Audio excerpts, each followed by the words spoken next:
Сайн байцгаана уу? Та бүхэнд энэ өдрийн мэнд хүргэе. За энэ удаагийнхаа дугаараар 6 сарын астрологийн төлөв байдал товч мэдээлэл хүргье. За энэ сард маань нэлээд олон үйл явдлууд бол тохиож байна.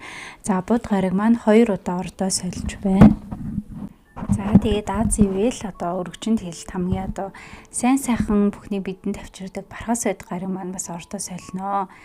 За эхнээс нь хамгийн ихний одоо үйл явдлаас нь эхлээд хүргье. За хамгийн ихэнд бол 6 сард маань 6 сарын 6-нд сугар гараг маань байршлаа солино. За хоньны ордоос өхрийн орд руу шилжиж орно. За сугар гараг маань өхрийн орд буюу өөрийнхөө одоо гэртээ ирж байгаа байршил буюу хамгийн тухтай байршилтай ирж байгаа. За сугар гараг маань одоо өхөр болон жинлүүрийн ордыг бол удирддаг байгаа. За тэгэхээр сугар гараг маань өхрийн ордод ороод ирэхээрээ сугар гарагийн хариуцдаг сэдв болох хайр дурлал, мөнгө санхүү, за тав тух, таашаал, гоо сайхан мэдрэмж гэхдээ эдгээр одоо сэдвүүд маань маш тийм тав тухтай. Илүү ингээд хүн хоорондын харилцаанд хүмүүс мэдрэмжтэй хандах ч юм уу тий. За мөн одоо хүмүүстэй ойлголцох төвшин маань бас илүү амархан болж ирэх боломжтой. За үүний дараагаар бол 6 сарын 9-нд буд гараг маань мэлхийн ордод орж байна. За буд гараг маань бидний одоо бодол, хэл яриа, үг гэх эдгээр одоо зүйлсийг хариуцнаа. За мэлхийн орд маань илүү одоо бидний дотоод сэтгэл мэдрэмжтэй холбоотой. За мөн одоо гэр бүл, үндэс ухсаа, эх орон гэх мэт эдгээр сэдвүүдийг бол хариуцдаг. За тэгэхээр буд гараг маань мэлхийн ордод ороод ирэхээр бидний одоо үг, хэл яриа, бодол илүү гэр бүл рүү чиглэх. За гэр бүлийнхэнтэйгээ илүү цагийг одоо өнгөрөөх. За хайрт дотны хүмүүстэй илүү их ингэж ярилцах тиймэрхүү одоо мэдрэмжүүд, тиймэрхүү одоо хэм маяг бас илүү зөнхлөх магадлалтай. За дараагаар нь бол 6 сарын 10-нд за хамгийн одоо том гараг болох бархас байд гараг маань бол мэлхийн ордод орно. За бархас байд гараг маань болохоор нэг ордод 1 жилийн хугацаанд байрладаг.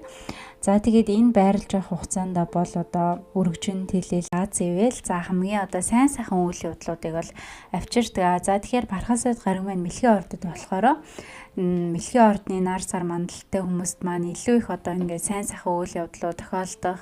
За өөрийн бие дээр болон хийж буй бизнес, гэр бүл одоо өөрт хамааралтай бүх зүйлс дээр нь одоо тэг өргөжин тэлэлт Аз ивэл за ахис дэвшил гарах боломжтой учраас энэ үеийг ялангуяа мэлхийн ордныхан маань одоо бүх алдаарэ гэж хэлмээр байна. За хэрвээ та сингл бол, ганц бие бол, хостой болох, хосууд бол хүүхдтэй болох ч юм уу те ингээд гэр бүлийн гүшүүдийн хувьд ч гэсэн одоо ингээд нөгөө хүн бүл нэмэх ч юм уу ийм бас үйл явдлууд бол тохиолдох магадлалтай. За мөн одоо нөгөө аппетит ихсэх, таргалах хандлага бас үүсч магадгүй. Тийм учраас одоо хооллолтондоо анхаарах ч юм уу бас иймэрхүү үйл явдлууд өрнөж болно.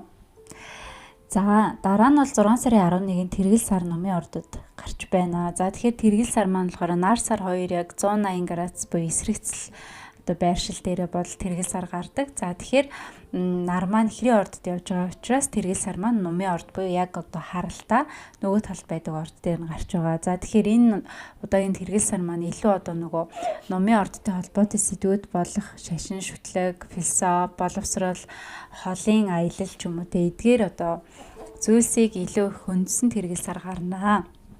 За тэгэхээр энэ удаагийн тэргэл сараар илүү алс сэтийн зорилго, аялалтай холбоотой одоо төлөвлөгөө гаргах ч юм уу тийм зүйлсийг бас ирж хайх, адлын явдалтай тиймэрхүү зүйлсийг эрэлхийлэхэд бол таатай юм тэргэл сар гарч байна.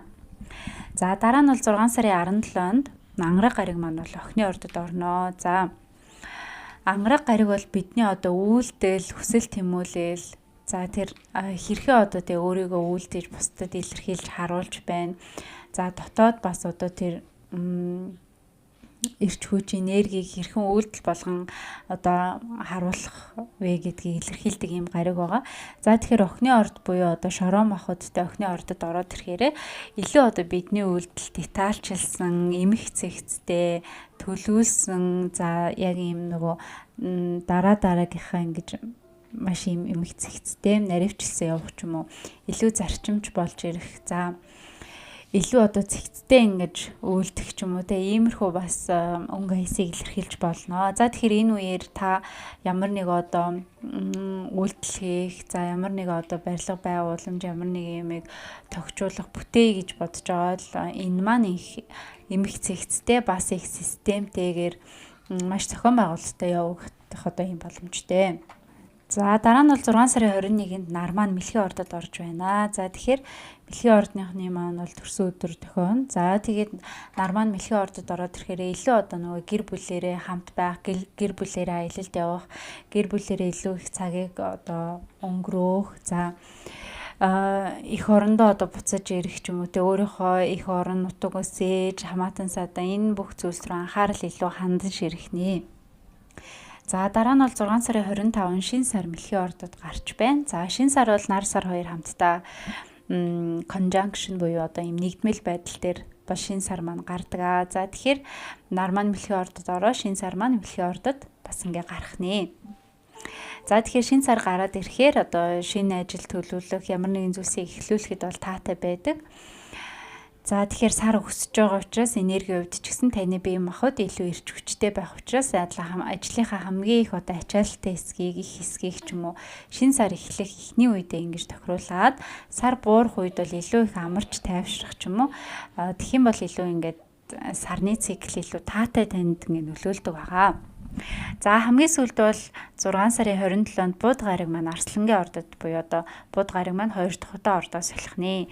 За Буд гариг маань Арслангийн ордод орж ирэхээр яах вэ гэхээр илүү их одоо өөртөө итгэлтэй одоо өөрийнхөө бодол тэр мэдрэмжүүдийг илүү их илэрхийлэх одоо ингэж илүү арслангийн шинж чанарыг илүү их ингэ гаргаж ирэх нэ. За Буд гариг маань өөр одоо бидний ингээд үг хэл яриа хүн хоорондын харилцаа, бодож сэтгэж байгаа бүх одоо тэр мэдрэмжүүд маань арслангийн буюу өөртөө итгэлтэй, бардам одоо шууд ийм direct буюу чиглэсэн байдалтайгаар хүмүүстэй харилцаж ирэх ч юм уу ийм өнгө хаяс бас мэдрэгдэх боломжтой байна. За энэ удаагийн маань дугаар бол 6 сарын астрологийн төлөв байдал гэсэн дугаар байлаа. Анхааралтай сонссон та бүхэндээ маш их баярлалаа. 6 сард нь амжилт аз жаргал хамгийн сайн сайхан бүхний хүсэн өрөөё.